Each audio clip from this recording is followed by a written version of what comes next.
This is the first lecture for Text Unit 6. In Text Unit 6, we'll study atoms and their electrons. First, or this part, is actually background information we'll need, and light on light and other forms of electromagnetic radiation.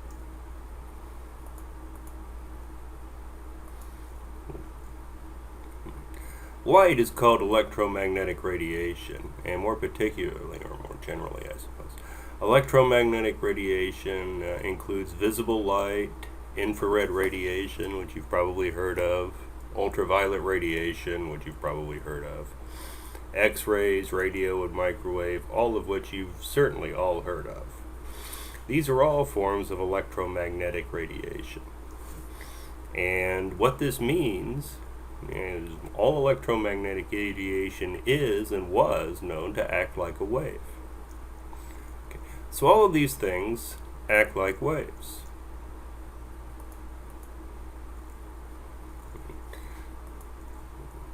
Right.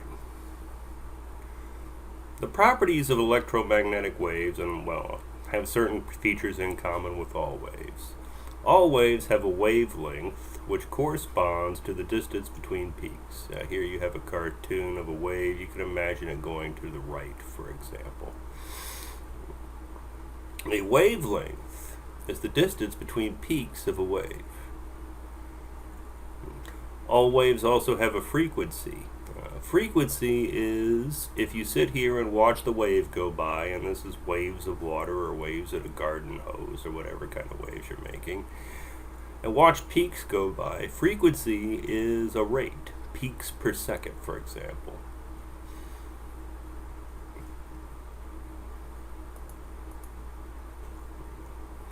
In any wave, speed, how fast the wave is going, is the product of wavelength and frequency.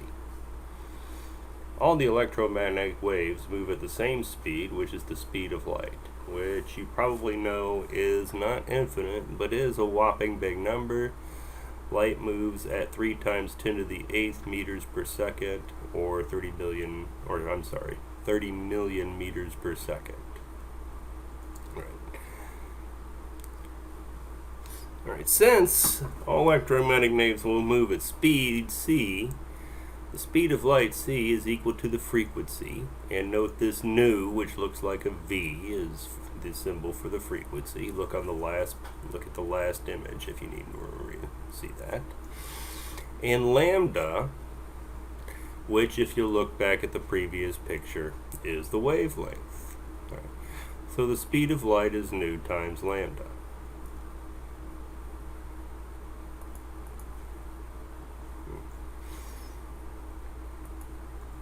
Now, what this means is as frequency goes up, wavelength has to go down. Here are various parts of the electromagnetic spectrum, and here we see wavelength, very small wavelengths, and visible light is in the range between 4 times 10 to the negative 7 and 7, or 8 times 10 to the negative 7 meters. Notice 7 is red and 4 is purple. Ultraviolet rays, X-rays, gamma rays have shorter wavelengths, which means they'll have higher frequencies. These will have longer frequencies and therefore correspondingly smaller wavelengths.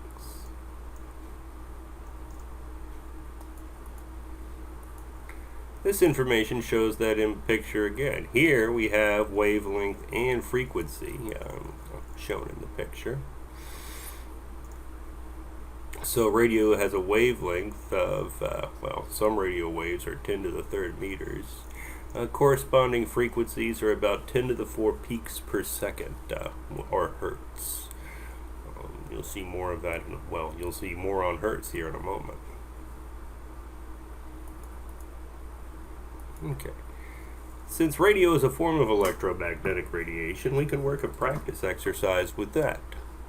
A local FM radio station broadcasts radio waves at 88.7 megahertz. What is the length of the radio waves? Alright, now note, hertz spelled Hertz, Hertz, is the SI or metric unit of frequency. It's 1 over seconds, or 1 per second, or 1 peak per second. And it can often have the symbol reciprocal seconds. Now these radio waves have a frequency shown in megahertz. Now remember the definition of the mega prefix. And you can attempt this exercise.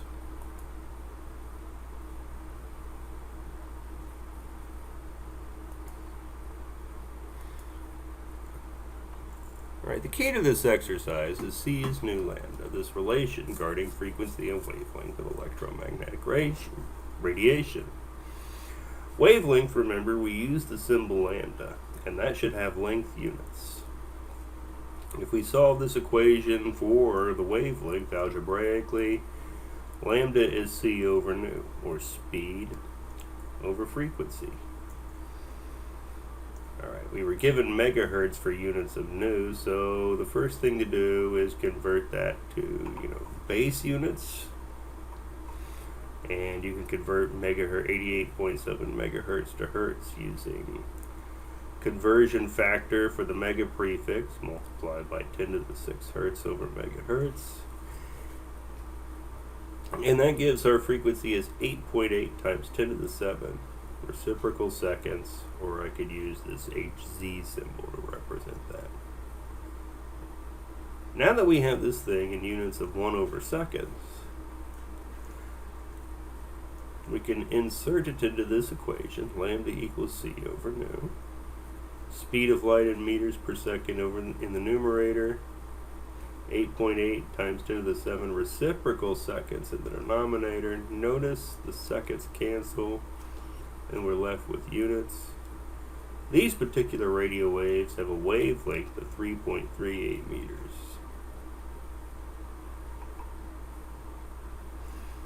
Alright, this type of calculation, solving for a wavelength, solving for a frequency for electromagnetic radiation, is one you'll get that opportunity to practice. It's one you'll do frequently in this course and in your college career.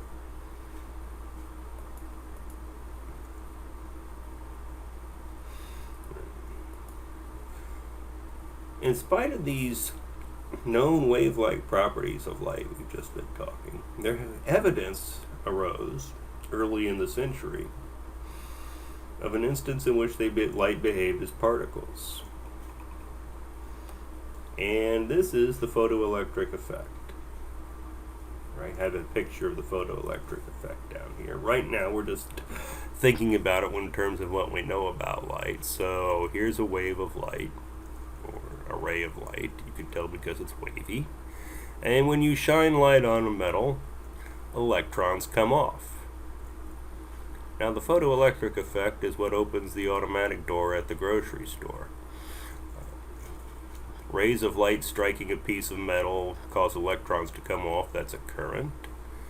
When you walk toward the door, you break the light shining on the metal and hence break the current. And that's a signal for the door to open.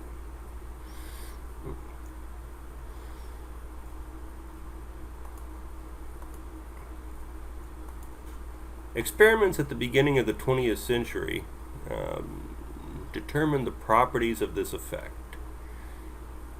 First, for each metal, there's a minimum frequency, and light below that frequency does not cause the effect.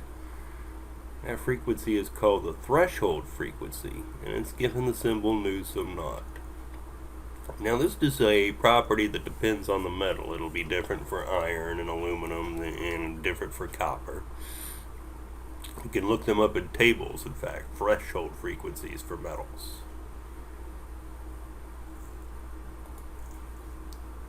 Now it was also observed that the energy of these electrons increases as the frequency increases. Okay, so what 1 and 2 mean is, first the frequency of the light has to be above the threshold frequency. If the frequency is above the threshold frequency, the energy of the electrons increases as the frequency goes up. And what this means is that they go faster. The energy of the electrons that we're talking about here is kinetic energy. Increasing the intensity of light, making it brighter, does not increase the energy of the injected electrons. It doesn't make the electrons come off any faster or any more energetic, but it increases the number of electrons that come off. Okay, so here we have actually a set of observations from experiments, and what's going to be shown on the next slide is the theory that successfully explains it. And this theory was advanced as early as 1905 by Einstein. Einstein's idea was light comes in particles called photons. Okay, so he imagined light being, and the energy of light coming in tiny chunks instead of waves. Okay, the energy of the photon is h nu. E equals h nu. Alright, this is going to be a pretty important equation. H, it turns out, is a number called Planck's constant, 6.626 times 10 to the negative 34 joules times second.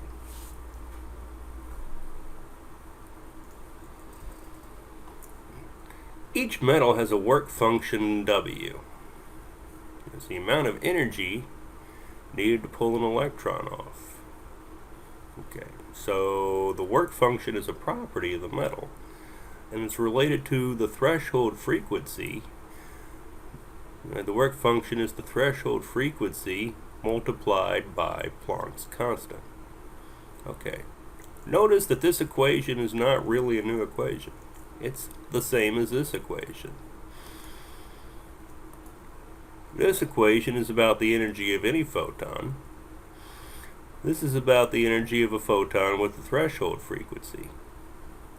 This is the minimum frequency, and therefore the minimum energy to knock an electron off. So a photon has to have an energy greater than W, or a frequency greater than the threshold frequency, to kick an electron off. Since energy increases with frequency, see this equation, the higher the frequency, the higher the energy of the electron knocked off. Making a light brighter, more intensity, just means more photons, and therefore more electrons are knocked off. So in short, by imagining light as particles with energy that depends on the frequency, Einstein is able to explain the photoelectric effect. Alright, let's move on and look at a photoelectric effect problem. The work function of sodium, remember these work functions depend on the metal. You can look at a table and find it for sodium. It's 3.648 times 10 to the negative 19 joules. So these work functions are actually very tiny numbers, you see. You can ask, of course, what is the threshold frequency and what is the cutoff or threshold wavelength? Remember that this energy has to correspond to a frequency. And if you know a frequency for any type of radiation, you can always find a wavelength. Alright, so you should attempt this problem before moving on.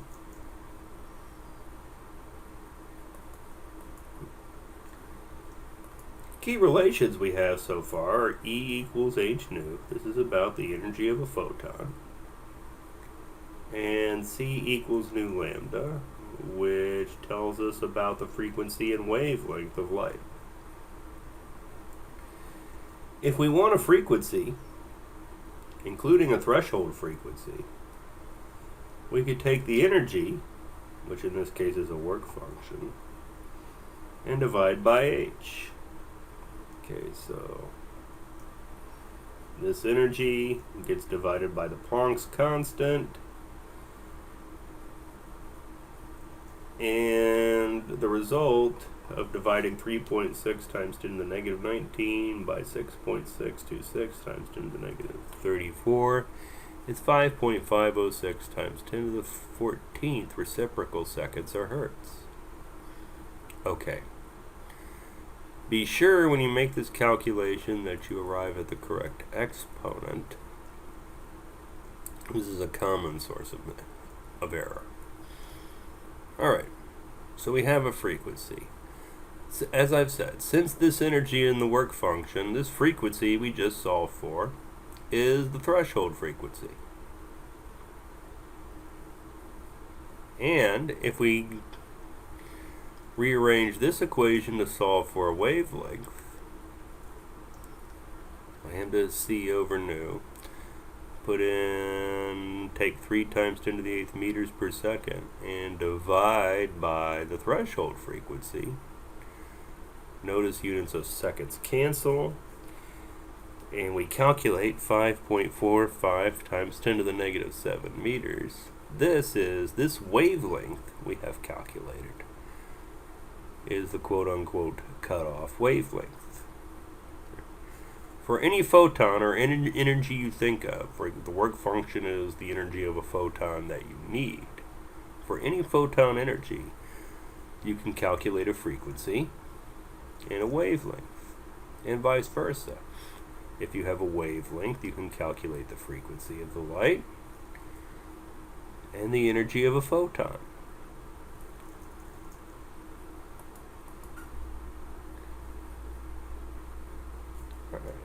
Here are a couple more for you to try. What's the frequency of radiation having a wavelength of 555 nanometers, and what's the energy of a photon? And how many joules or energy are contained in a photon with a wavelength of 550 nanometers? How many kilojoules per mole of photons of energy is this? Alright, probably this one is easier and this one is a little bit harder. Try them both before you go on. Alright, for the first one, first convert the wavelength in nanometers to meters using unit conversion factor for the nano prefix. 555 nanometers is 555 times 10 to the negative 9th meters, or 5.55 times 10 to the negative 7 meters. This sort of wave, so this is a visible white light wavelength, and as you see, these wavelengths are very small. Once we have the wavelength in the base units, lambda times nu is c, which applies nu is c over lambda. 3 times 10 to the 8th divided by 5.55 times 10 to the negative 7. We can calculate a frequency, 5.40 times 10 to the 14th reciprocal seconds. We could call these hertz if we wanted. And the energy is the Planck's constant, 6.626 times 10 to the negative 34 joules times second, times the frequency. Note that the units of seconds cancel in this calculation, and we're left with joules.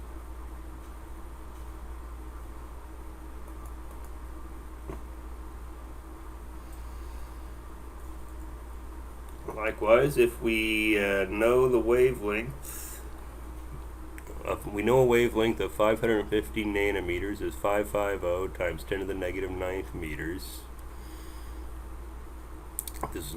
This number is not exactly in scientific notation. Nevertheless, if we take the speed of light, divide by this wavelength in meters, we obtain a frequency. Notice we are working with similar wavelengths in this problem, so we obtain a similar frequency.